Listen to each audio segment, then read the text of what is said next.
Chanukah, dear friends. Here we are for another wonderful day of Torah Deep Dive. And once again, we are doing here, give me a second here. Okay. And once again, we are doing a special holiday edition class. Today's class is not going to be about this week's Parsha, although it's a wonderful Parsha to talk about, but we can only do one topic at a time. And we always give preferential treatment to a holiday. And we are celebrating today the first of 8 days of Chanukah, such a beautiful holiday. And it is a holiday which needs to be understood and studied about because it's such a powerful holiday. It really is. The messages are so powerful. And sometimes the story of Chanukah is a little bit too oversimplified. You know what I'm saying? Like, yeah, they wanted to kill us. We won. Let's eat donuts. There's a lot happening here in this story. It's a very deep moment of Jewish history. It wasn't just another anti-Semite wants to kill us, another regime, another tyranny.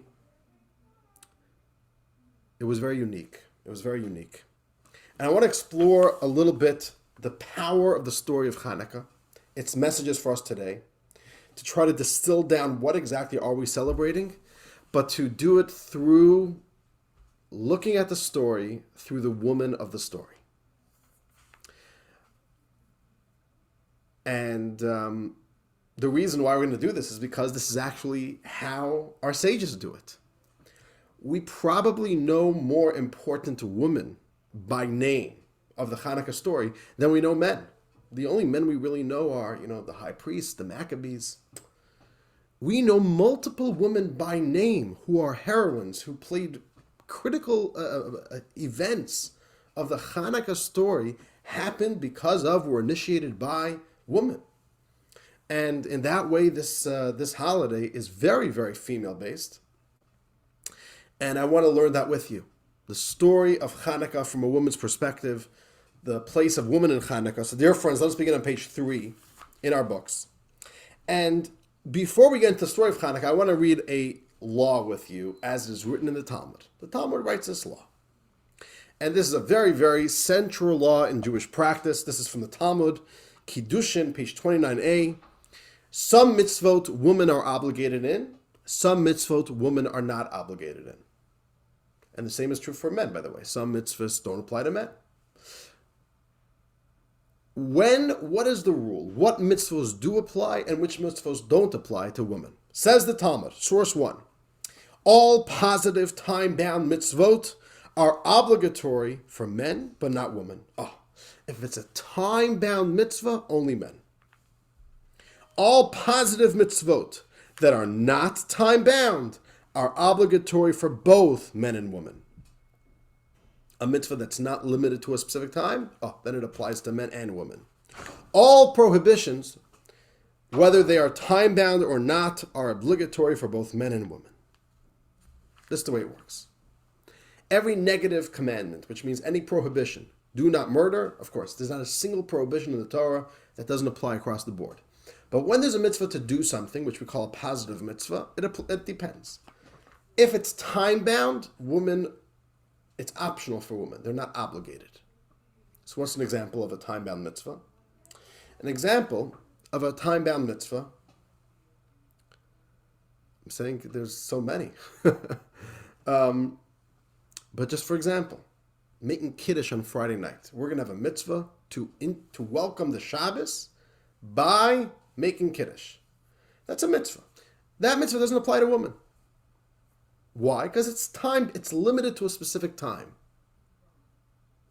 Reciting the Shema in the morning and the evening, it's a mitzvah. Say the Shema in the morning and the evening. That mitzvah is a very specific time period when you're supposed to do the mitzvah. There's specific hours in the morning. It's nighttime. So that is a mitzvah that is only obligated to men. But then there's all the mitzvahs which are not time-bound, like putting up a mezuzah. Putting up a mezuzah is 24/7. Women have that mitzvah as well. This is the rule across the board. Every single mitzvah, it's an easy formula to remember. Time-bound, not obligated to women. If it's not bound by any time, then women have that mitzvah as well. Here's the interesting thing.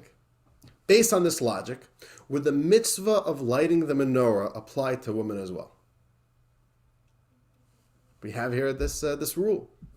So following this logic, following the formula of this rule, would it apply to women? Well, Chanukah is a time-bound mitzvah. You don't light the menorah in the summer or in the spring. You light menorah only 8 days of the year. And even in those 8 days, there's a specific time when you light it. So seemingly, the mitzvah of Chanukah does not apply to women. Which there comes the shocker. The shocker is, the Talmud says, no. Chanukah is different. Chanukah, women have a mitzvah to light the menorah as well, even though it's a time-bound mitzvah. But for this mitzvah, we got to make an exclusion. This mitzvah has to apply to women as well. And therefore, going against the rule, the mitzvah of lighting the menorah applies to women as well. So let us read now the next text from the Rebbe, from the talk from the Rebbe. That the idea that women are obligated in the mitzvah of Chanukah candles. Says the Rebbe, the mitzvah of lighting Chanukah candles obligates women as well. As the Talmud states, women are obligated to kindle Chanukah candles because they were part of the miracle. Oh. Women in a very, very specific way were part of the miracle of Chanukah, and therefore we can't not have women here getting the full obligation of the mitzvah to celebrate the miracle. And the Rebbe says there are two elements to this. In what way were women part of the miracle? Two elements. Number one, A, the decree was especially aimed against them. As Maimonides says, the Greeks stole their money and their women. Rashi also explains this. There was, when the Greeks came, the Seleucids, right? The Syrian-Greeks, the Seleucid Empire, when they came and targeted the Jews, they specifically targeted Jewish women. They didn't just come after the collective of the Jewish people. They came after the Jewish women. They came after the Jewish daughters. So we see that, number one, they suffered the most. Okay, and point B, the salvation from the decree came about through a woman. Who brought the miracle happen? Which is so interesting, right? We all know the story, Judah Maccabee. But one second, if you actually look in the classical Jewish texts, and you could see all these sources quoted here in footnote number 5 on the bottom of the page, who initiated the salvation? The most critical moments of the miracle of Chanukah came about through the Jewish women who were suffering the most. And the Rebbe says, for this reason, women are obligated to light the Chanukah candles, even though it is a time-bound mitzvah from which women are usually exempt. For this reason, because they suffered, they were targeted the most, and B, the salvation came through them, therefore the Talmud says we're going to give this mitzvah as an obligation to women as well. So dear friends, let us learn a little bit the history, the way it's recorded in the classical Jewish sources, of what does this mean? What is the story? What is the history? How did women suffer the most? How did the salvation come through women? Let us learn a little bit of the history of Chanukah, specifically the woman's role in it, and we'll also learn a little bit more about the exact nature. What was the nature of this anti-Semitism, of this oppression that came from King Antiochus IV, right? Antiochus Epiphanes, from the Seleucid Empire. Okay, so let's go deeper into the story. We'll begin with the Talmud, and then we'll see the Midrash, the teachings of the sages. So on page 4, source number 2 from the Talmud. As Rabbi Yehoshua ben Levi said, women are obligated in lighting the Chanukah light, as they too were included in that miracle. Okay? How are they included in that miracle? Says Rashi, and here we're going to have the first clue of the story here. They were in that miracle, comments Rashi, since the Greeks decreed upon all the women getting married that they must first cohabitate with the Greek officer. In addition, the miracle happened through a woman. So here we see these two ideas. They suffered and the miracle came through them, but Rashi gives us a detail. What's the detail? There was a decree, one of the Greek decrees. One of the oppressive and horrible and abusive draconian decrees of the Greeks was they made a rule in all of Judea. You want to get married? No problem. But a Jewish woman on the night of her wedding doesn't get to spend that night with her husband, with her new husband. She has to spend the night with a Greek officer. After that, no problem. Go ahead and live a happy life with your husband. But the first night, you spend with a Greek officer. Now, why did they make this decree? Why did they make this decree? Some historians actually say that it was quite common in those days. Certain empires had a rule that every single virgin woman needs to spend the night first with the emperor, with the king, whatever it was. This was right crazy times those days. But there's something deeper going on over here. The Greeks. You also have to appreciate the Greeks were not a barbaric enemy of the Jews. They were very highly civilized. A very civilized people, very progressive.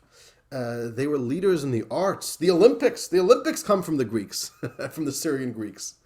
They have philosophy, they have real culture, and they really consider themselves to be a highly developed people. So why would they go? What's behind this targeting of a young woman on their wedding night? You gotta spend an evening before you can be intimate with your husband. Spend that evening with a Greek officer. So let's learn the Midrash. And this is called Midrash Chanukah, a collection of the teachings of our sages that record the story of Chanukah. And this will really give us a lot of insight into what exactly was happening in those times and what was really behind the oppression from the Greeks. Source 3 on page number 4. The decree of the Greeks. The sages taught, during the days of the wicked Greek Empire, they decreed upon the Jewish people the following. Here were some specific decrees against the Jews. Number 1, anyone who has a bolt in his house should engrave on it that the haters of Israel, which is a euphemism for the Jews. I don't know why it says it that way, but basically all the Jews have to write that they have no share in the God of Israel. The bolt of your home needs to have engraved in it saying, I don't have God. I don't have a God. The Jewish people immediately went and uprooted the bolts from their houses. So the Jews found a way out of it. What did they do? Oh, if I don't have a bolt, then I don't need to do this. So they removed the bolts from their house. Now I don't have a bolt, so I can't get in trouble for not inscribing my bolt with this message. Number 2, they further decreed that everyone who owns an ox should write on its horn that the haters of Israel have no part in the God of Israel. The Jewish people went and sold their oxen. Next decree, write on the horn of your ox. I don't understand exactly why the Greek mind decided that this was the best way to record the Jewish proclamation that we have no share in the God of Israel, but write it on the horns of your ox. So the Jews said, okay, we're selling all of our oxen. We don't want to write it. Decree number 3, they further decreed that the men should cohabitate with their wives while they were in a state of nidah. The Jewish people went and separated from their wives. There's a mitzvah in the Torah which is called the mitzvah of family purity. And the mitzvah of family purity is the mitzvah regulating the intimate life between husband and wife. That it should be done with purity, and there's laws of purity and impurity in Judaism.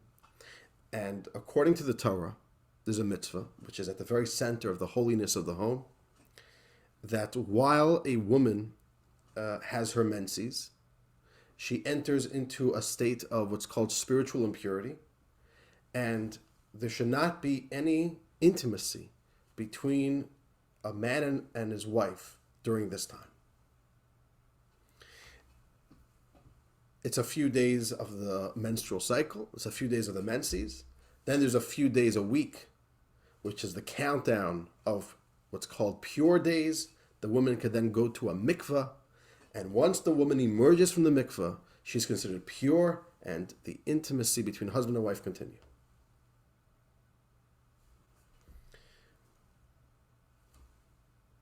The Greeks came and said, no more of this shtick. We're shutting down the mikvahs. That's what they did. They went and found every single mikvah in Israel, and they boarded it down. They destroyed it. So what happened? They literally, Jewish people, said, okay, if there's no way for us to be intimate with our wives because she can't go to mikvah, We can't be intimate anymore. And our sages say that there was mass separation. Men and women, married men and women, were not being intimate with each other, which you can only imagine the pain that this caused the Jewish people. A woman caught going to a mikveh was punishable by death. And by the way, this was something which also happened in Soviet Russia. The Soviets, and especially the Jewish, it was called the Jewish group of the Communist Party. They specifically targeted this mitzvah, the mitzvah of nidah, that there should not be any more the mitzvah of family purity, should be forbidden to go to a mikveh. They destroyed all the mikvahs. And this was number 3. And number 4, they further decreed that before anyone marries a woman, the woman must first cohabitate with the ruler and only then be given to her husband. Right? This is what we just learned before. On the wedding night, that woman must be turned in to the Greek officials. She spends an evening there, and then the next morning she could return to her husband and could, Now, before we go on, let's try to understand what is the common theme here. What do the Greeks want, and what are they trying to get at? So we see they have 2 laws against belief in God. They don't want belief in God. And then there's 2 decrees specifically targeting the intimate life of a woman. Very interesting. What are their interests? What are they trying to get after? And this is what takes us back to what I mentioned earlier, that there's a very big misunderstanding of what exactly was the nature of the oppression of the Greeks against the Jewish people in the story of Chanukah. They didn't come to kill us. It's very interesting. These enemies came with tremendous friendship. The way it worked is under the Seleucid Empire, and you could look at a map there, they had a tremendous empire. The way it worked was they actually wanted, in a certain way, they respected all of the people that they've come to take over their land, all the people within their empire, and they wanted to lift everybody up. We want to create, we are the future of the world. We have the arts, we have the science, we have the philosophy, we have the culture. Greek culture was all the rage. We want this culture to be spread throughout the world. We want to share it with you. And we want to lift everybody up to join the cutting edge culture of Greek culture. So these were very highly civilized people that had a real culture to themselves. They considered themselves to be both very smart and also very cultured, very aristocratic, very rich, a very rich culture, very rich lifestyles. And it wasn't a peasant lifestyle. It was like an upper class lifestyle, and they valued it. They really saw tremendous value in it, and they wanted to share it with the world. They wanted the world to learn from us. And what they did, the Greek Empire, was they would personally sponsor the upgrading of every single city that they came to conquer. If you were under the Seleucid Empire, it was a gift. We're going to go and build you brand new roads and bridges and theaters. We're going to make your cities to be the most beautiful cities in the world. They didn't come with a message of oppression. They really came with a message of we are the future. Welcome to the future, and let us come in and show you the way.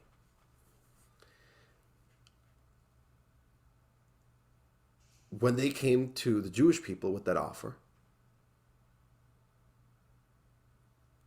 many Jews, unfortunately, accepted the offer. And they said, this is tempting. And the Greeks even said, you could still be Jewish. You could still be Jewish, but, let's pull you a little bit out of the primitive lifestyle that you have. You're a little bit too primitive. Let's keep the good parts of your culture, but let's get away with the bad parts of your culture.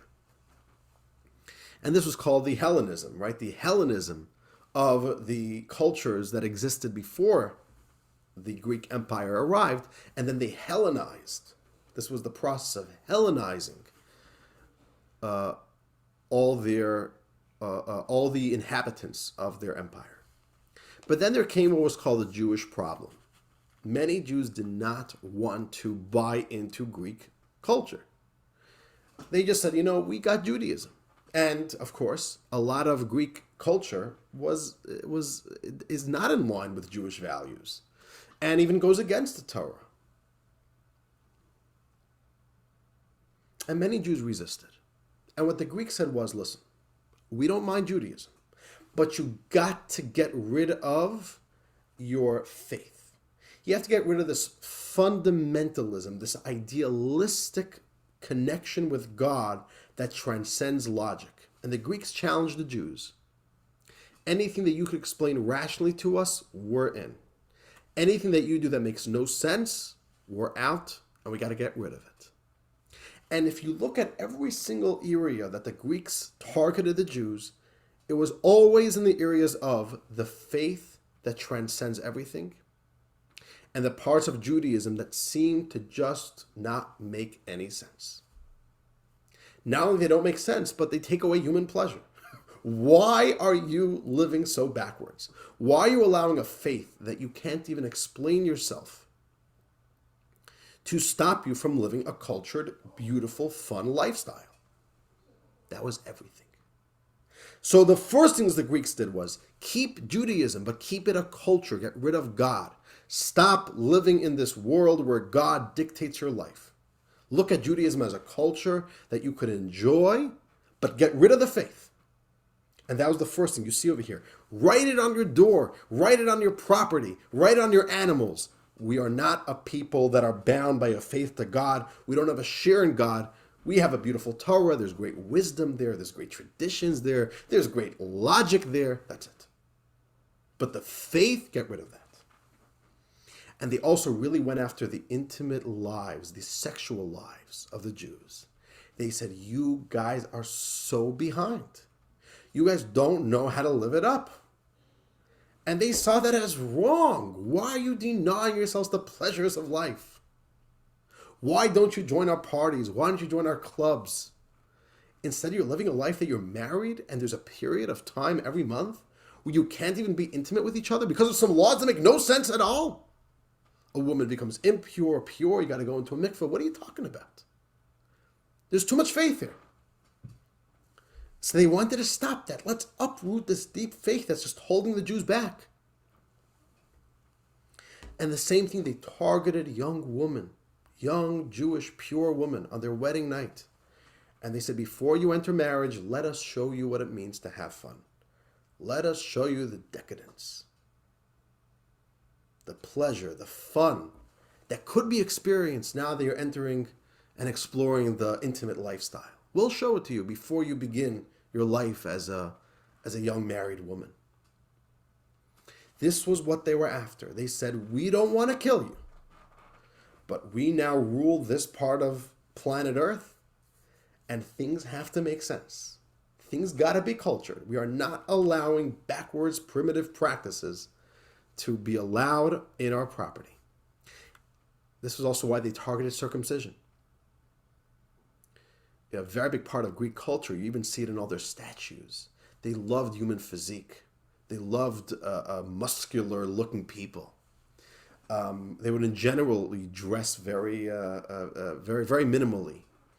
All the sports were done in the nude, right? We celebrate the beauty and the strength of the human body, and then the Jews come and you're tampering with the human body. That's horrible. This went against one of the most important parts of Greek culture.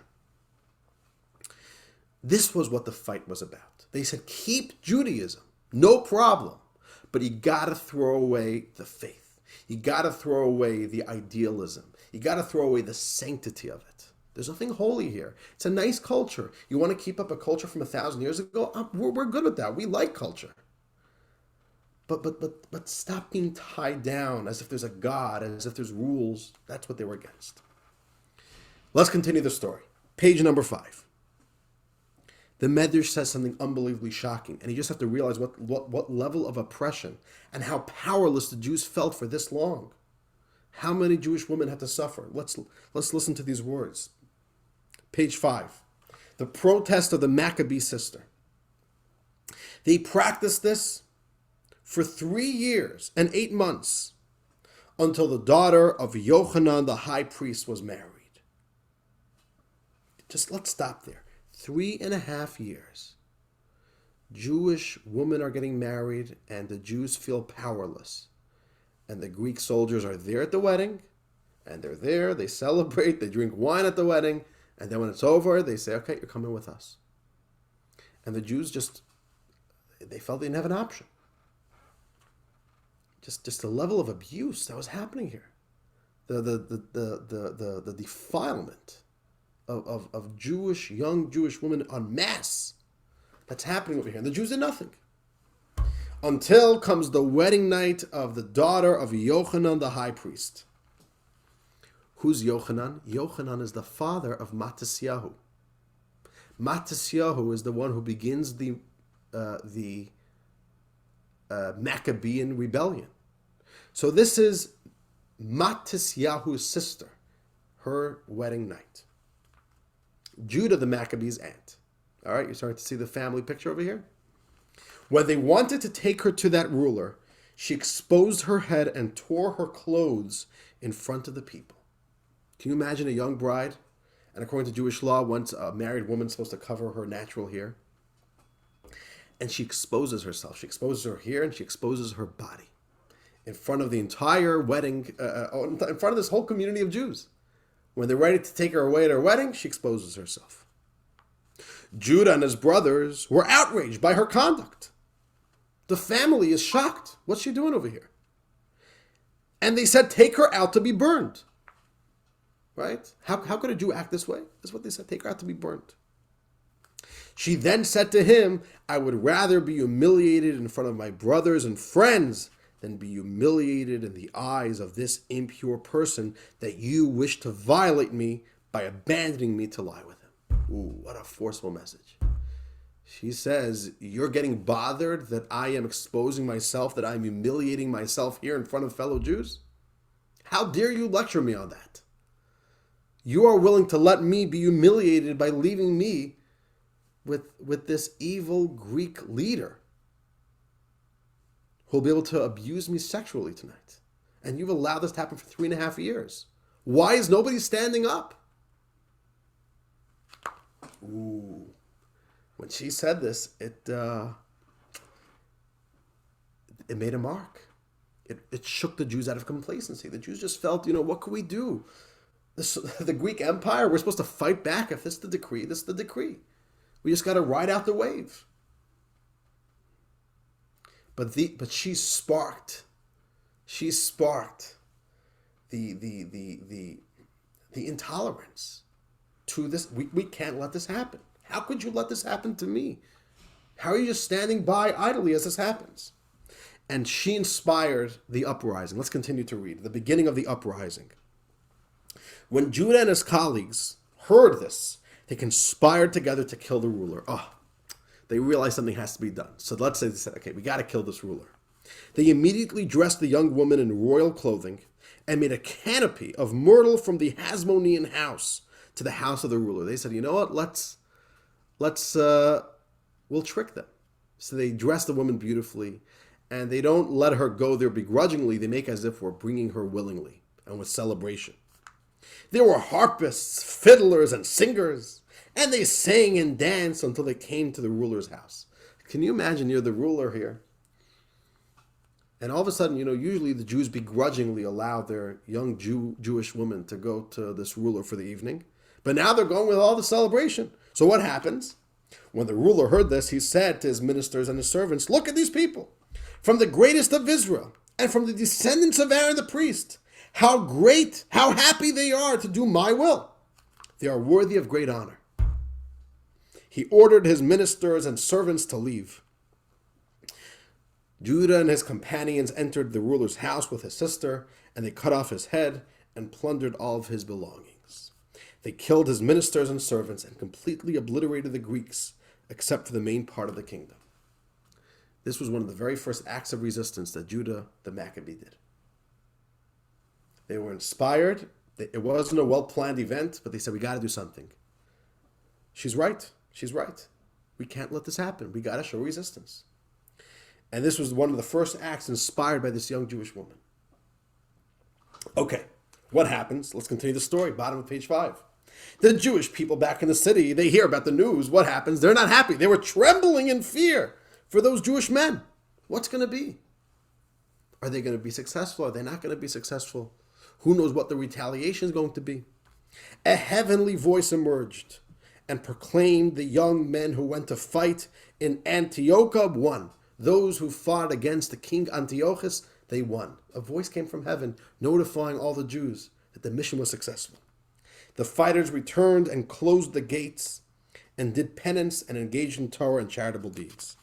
They right away knew that difficult times are ahead, so they prayed to God. They fortified themselves with spiritual protection. Okay, page 6. When the king of the Greeks heard that the Jewish people killed his representative, he gathered his entire nation and laid siege to Jerusalem, causing the Jewish people to be very afraid. Okay, this is really where things start heating up. At the beginning, Judea is a little province at the edge of the Seleucid Empire. So the Greeks didn't have a whole force there. They had a governor and, they had a government there. It wasn't a whole army. But when the Jews all of a sudden revolted in such a strong way, they literally killed all the great rulers, the ministers, the governor.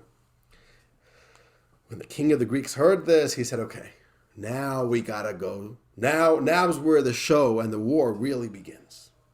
And here we learn about our second Jewish heroine. Page 6, Judith's heroism. There was a widow named Judith, Yehudit, who took her maidservant and went to the gates of Jerusalem. So this is already when Jerusalem was under siege. There's already a massive Greek army that has come to solve the Jewish problem. Okay, so there's a woman named Judith. She said to the guards, "Let me go out. Perhaps God will do a miracle through me." They opened the gates for her, and she went out. She went before the king, and he said to her, "What would you like?" And she said, "Master, I am a daughter of great Jewish people, and my brothers are prophets. I heard them prophesying that tomorrow Jerusalem will fall into your hands." When the king heard this, he rejoiced greatly. The king believed Judith and fell in love with her, and said to her, "Would you like to marry me?" And she said to him, "My lord the king, I am not worthy of even one of your servants. But since your heart is so inclined, make a proclamation throughout the camp that anyone who sees two women walking by the spring should not harm them, as I must go there to bathe and immerse myself." Immediately the proclamation was sent out, and that is what she did. The king followed by making a great feast, and the people drank and became inebriated. All right, so she's making a whole ruse. She tells her that, look, I know that you're going to win, so I'm coming here to basically defect from the Jews and join you. And she came in a very charming way. That was part of her ruse. And he was attracted to her, so he says, let's get married. And they make a whole party.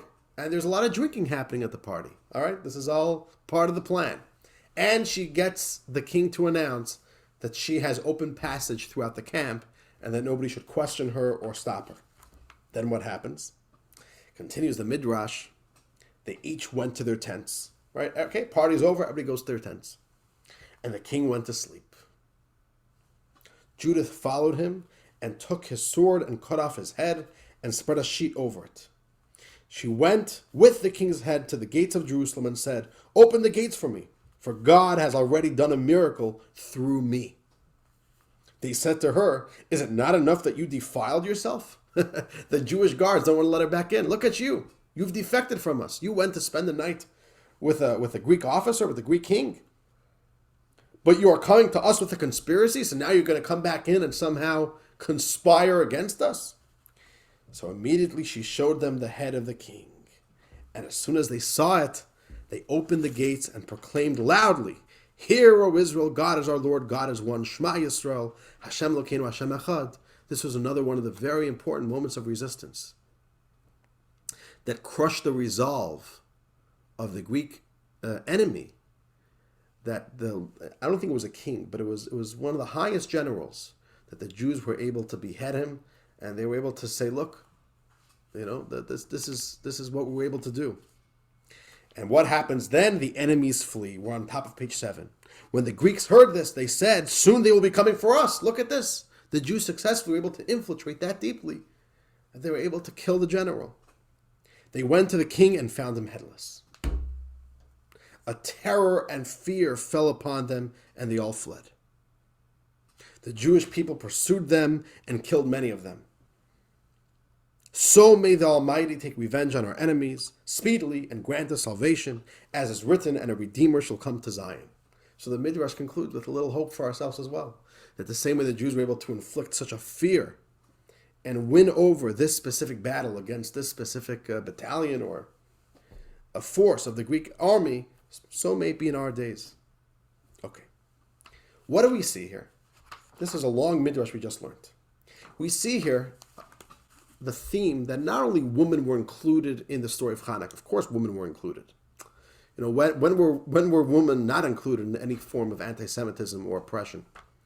But they were specifically part of the story. They were specifically targeted. And they specifically did some of the most important moments in the story.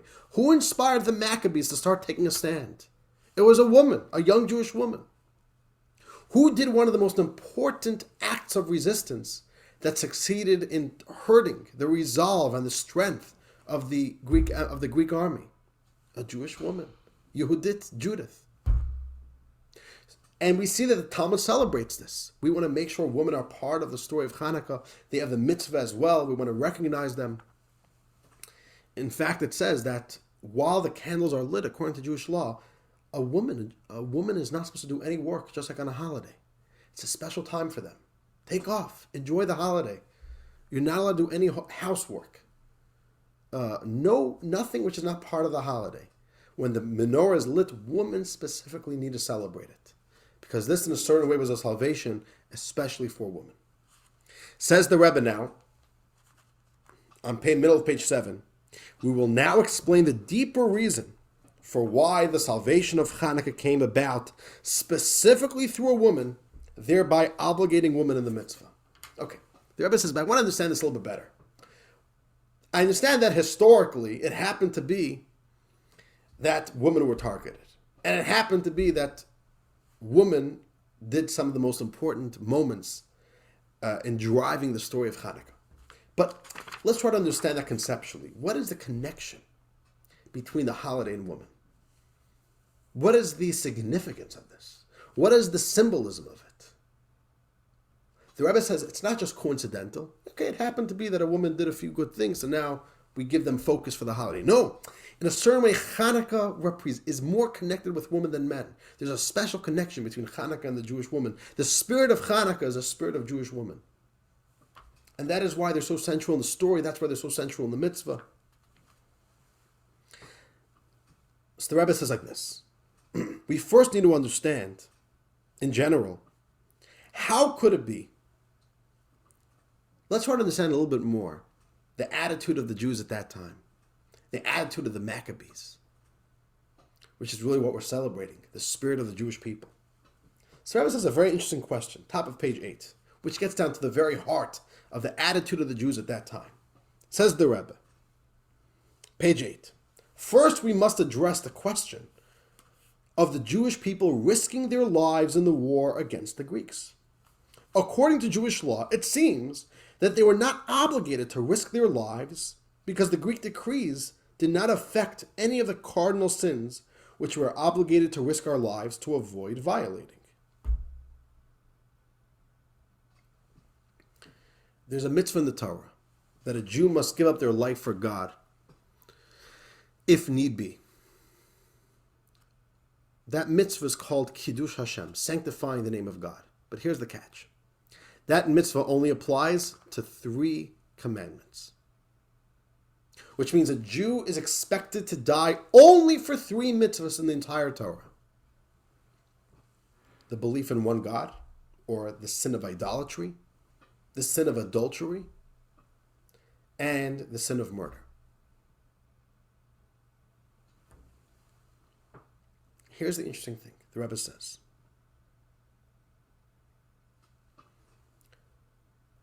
who gave the right to the Maccabees?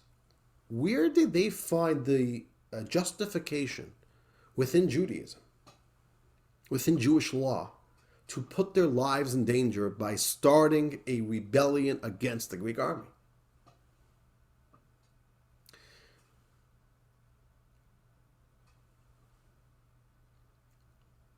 Generally speaking, most of the things that the Greeks were coming after did not include these three violations. Most Jews, if they wanted to, could have, in a certain way, kept a low profile. And just like other times of religious persecution, ride out the wave and hope for better times. But the Maccabees didn't just keep a low profile. The Maccabees went all out, putting their own lives on the line, putting the lives of Jews on the line. Is that justified according to Judaism? There's only 3 mitzvahs that you're meant to give up your life for. And even then, you don't try to give up your life, only if necessary. Only if there's no other choice, you say, I'm willing to be killed not to violate these 3 prohibitions. But the Maccabees are now beginning an active revolt, putting every single Jew who is fighting, and in general, the entire Jewish community, in danger. If you think about it, what is the justification in Jewish law? Well, the real truth is, if you look at Jewish law, it says like this. Let's look at source number 5 on page 9. All right, I want to jump to source 5 on page 9. Maimonides says that's true. The mitzvah to give up your life for God only applies to 3 mitzvahs, but only with one little caveat. Let's read source 5. This is from Maimonides' Code of Jewish Law. Maimonides writes, source 5, the Rambam writes, all the above distinctions only apply in times other than times of a decree. Regularly speaking, like, for example, today in America, 2023, generally speaking, we don't face these challenges. But if there's a Jew who is put to the test where it's either die or violate one of these 3 prohibitions, idolatry, adultery, and murder, a Jew has to give up their life. But only for those 3. But Maimonides rules. However, in times of a decree, in times of religious persecution, for example, when a wicked king like Nebuchadnezzar, the Babylonian king, or his like, will arise and issue a decree against the Jewish people to nullify their faith, or one of the mitzvot, one should sacrifice one's life rather than transgress any of the other mitzvot. Whether one is compelled to transgress amidst 10 Jews, or one is compelled to transgress merely amidst Gentiles.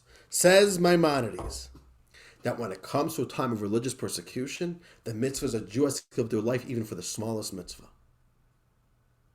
And this was why you see this throughout life, throughout Jewish history.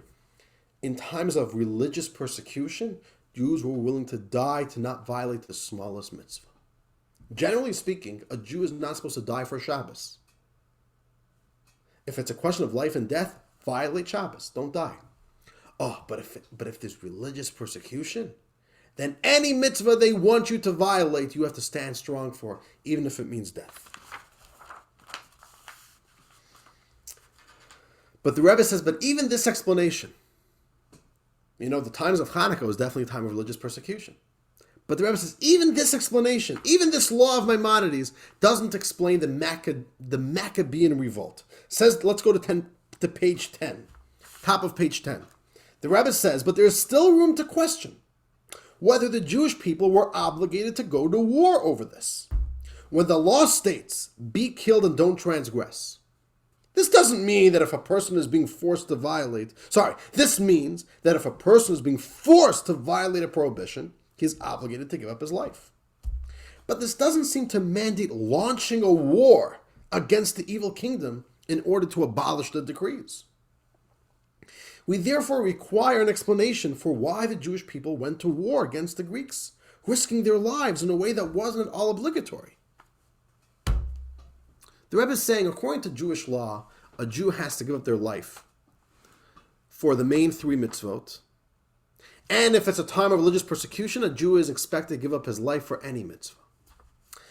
But the Rebbe says, but still, what the Jews could have done at those times, which is what the Maccabees did, flee the cities. They went to hide out in the hills, in the Judean hills, away from the watchful eyes of the Greek enemy. Practice Judaism there. But to start putting your lives on the line, to start a war and fight against the Greek Empire, why do they do this? Where does this come from? And the Rebbe says, oh, here we see the attitude of the Maccabees.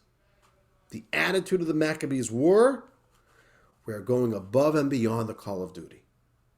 Even if we don't need to fight back, even if we have good excuses, we are not going to let Judaism slip away without putting up a fight, even if we are not obligated to put up that fight. Let's read page 11, and this is really the essence of Chanukah. Such a powerful idea. Says the Rebbe, page 11, we can suggest the following explanation. During the Chanukah period, there was a decree that targeted the purity of Jewish family life. What were the Greeks against? Specifically the purity of the Jews, the purity of the Jewish family. This is a matter in which the sanctity of the Jewish people at the time and for all subsequent generations is dependent. You don't play around with these mitzvahs. The Jewish home, the sanctity of the Jewish home, is the bedrock of the Jewish people. It is the pillar that holds up Judaism throughout all the generations. Therefore, the Jewish people made no calculations about whether risking their lives was obligatory or not. And they embarked on a war beyond any rhyme or reason in order to protect and guarantee the sanctity of the Jewish people.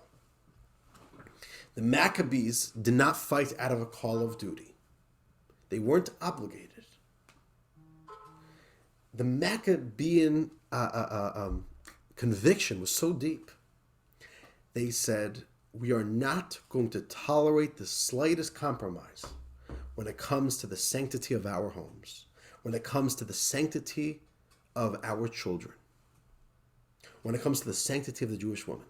This is the Holy of Holies. The holiness, the purity that will be within the Jewish home, we're going to fight for that.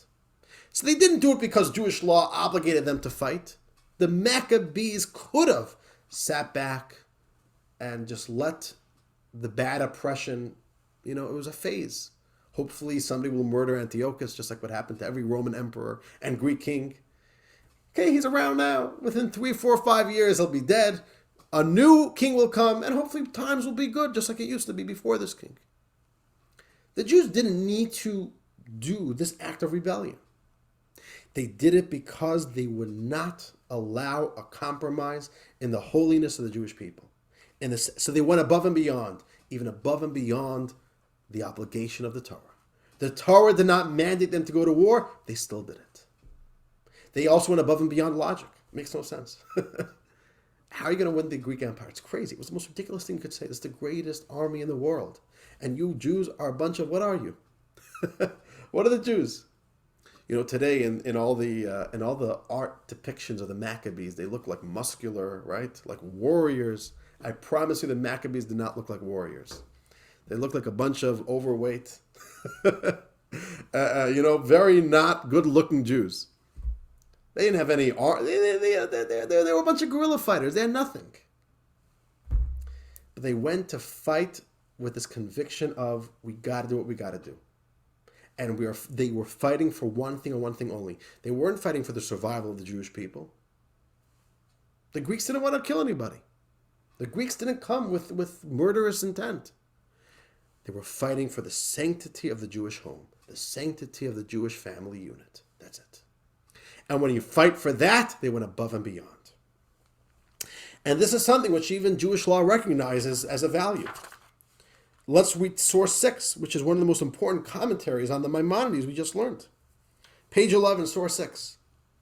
Maimonides is of the opinion that when the Talmud states that one should transgress and not be killed, it means that one must transgress so as not to be killed. Meaning you don't need to actively seek to be killed, but just...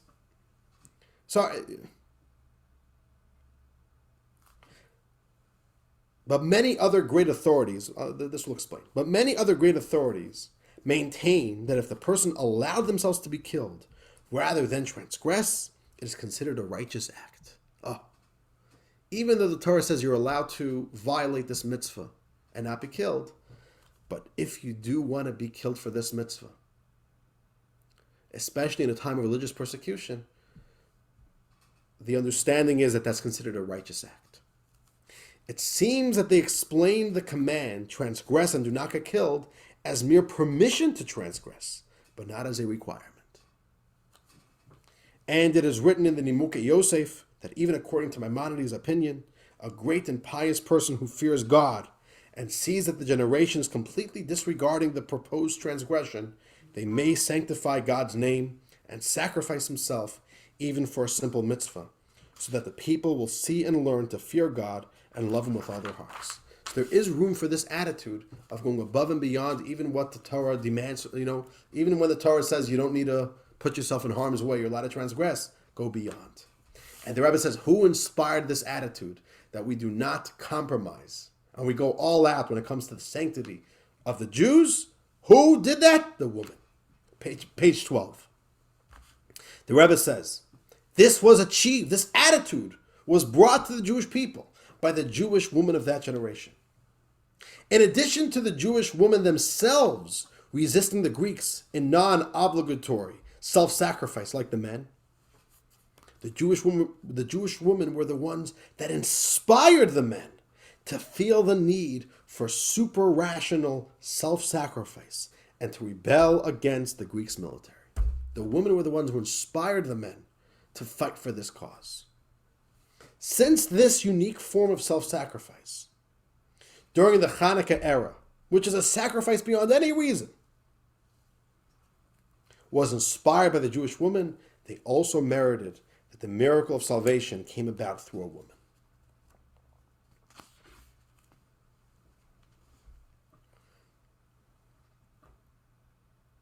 This was the gift, the attitude that the woman brought to the table. We cannot, even a valid compromise, we cannot accept compromise when it comes to the purity of the Jewish home, the purity of the family unit. And the Rebbe's now, we're just going to conclude, and I'll do this a little bit quickly. The Rebbe connects this with the miracle of the oil, which is, of course, at the essence of the Hanukkah story. It's the same concept.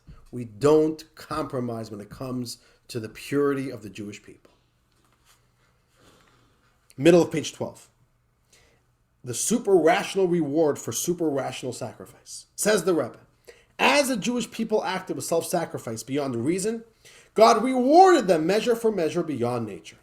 The same attitude of going above and beyond logic, beyond reason, even beyond Jewish law, God rewarded them in the exact same way. God showed that they made the right choice, that it was appreciated, the conviction of the Jews. Says the Rebbe, there were two super-rational elements in the story. A, the military victory over the Greeks was totally supernatural. There's no way to explain in military terms how the Jews were able to defeat the Greeks. It was an absolute total miracle beyond nature. And B, the finding of the jug of pure oil and the subsequent miracle that the oil lasted for 8 days. What was the miracle of the oil? I was going to say something very, very interesting. According to Jewish law, the Maccabees could have used the defiled oil. This is a question that comes up in Jewish law. According to the Jewish law, to light the menorah in the temple, you need pure olive oil. And this is, according to Jewish law, there's a whole genre of laws called laws of purity and impurity, which these laws don't make any sense. There's no way to explain these laws by the laws of physics. Purity is purely a spiritual phenomenon. According to Jewish law, oil must be pure.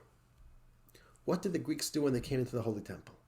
They didn't destroy the oil. They didn't crack all the jugs and spill all the oil out. They kept all the oil intact.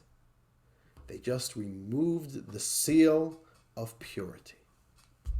They said, we want Jews to light a menorah, but with impure oil. We don't mind Jewish women getting married, but let's take away their purity. This was the whole agenda of the Greeks. And according to Jewish law, the Jews could have lit the menorah with impure oil. It's clear in Jewish law. If there's no pure oil, okay. Best case scenario, light it with impure oil. But the Maccabees said, no, we're fighting for purity. We're not going to accept a compromise, even a compromise that Jewish law allows us to accept, which is an amazing concept. Let's read. Top of page 13. There is a question that needs to be addressed regarding the oil. The law is that impurity is allowed for the public, meaning that when the public as a whole is impure, their state of impurity can be ignored and they may go about the regular temple service. You're allowed to be impure for temple service, for the need of the public. If so, the Jewish people should have been allowed to kindle the menorah using the impure oil and shouldn't have needed the miracle of finding the one pure jug. This whole story wasn't necessary. The Jews aren't looking for one jug, and there's only enough for one day, so the jug lasts for 8 days. Look at it in Book of Jewish Law. They could have just taken the impure oil, which they had so much of, and used that until they could get a new fresh batch of pure oil. Says the Rebbe, let's go on the bottom of page 13. We'll skip source 7. The Rebbe says the explanation is that God rewarded the Jewish people measure for measure. Since they had self-sacrifice beyond the letter of the law, God rewarded them with the miracle of finding a jug of pure oil that miraculously lasted for 8 days.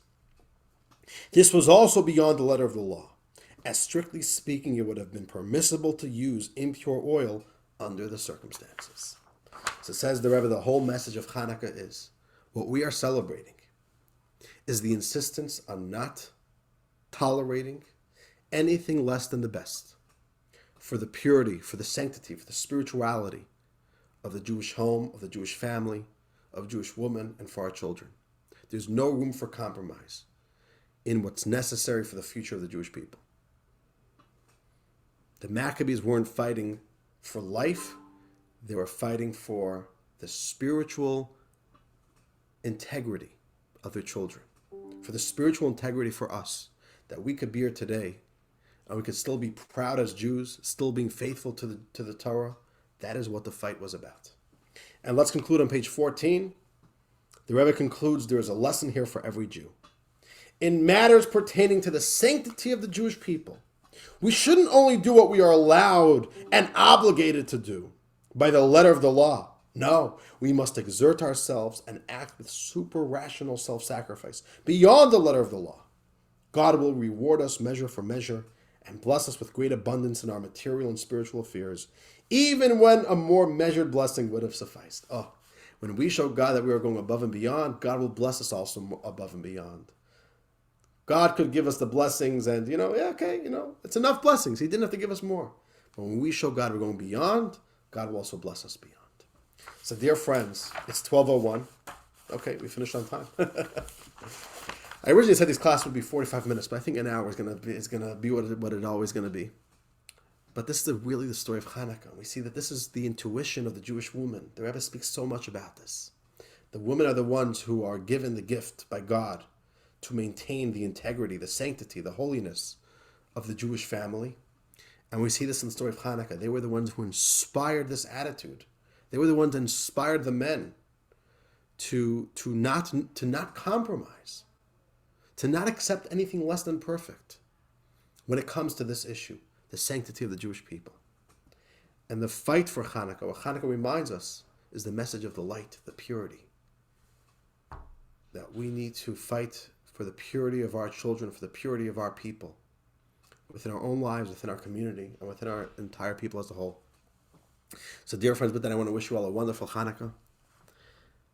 It should truly be a Yom Tov, a holiday of light, of holiness, and we should witness miracles today, just as we've experienced then, as we say when we light the menorah. She'asa nisim lavoseinu b'yamim mahem b'zman hazeh. May He also make miracles for us, just as He's done for our forefathers at this time. And most importantly, is that we should all light the menorah. It's so important. Every home needs to light the menorah. So make sure you have a menorah. Have it in your home. If you don't have a menorah, let me know. I have menorah kits with candles I could give to you. Tonight, before Shabbos, before sundown, so do it like before 4:45, light the menorah. Today is 2 candles. And don't forget, every single night for 8 days, light the menorah. It's such an important holiday. And I want to wish you all a happy Chanukah and a good Shabbos. L'chaim, l'chaim.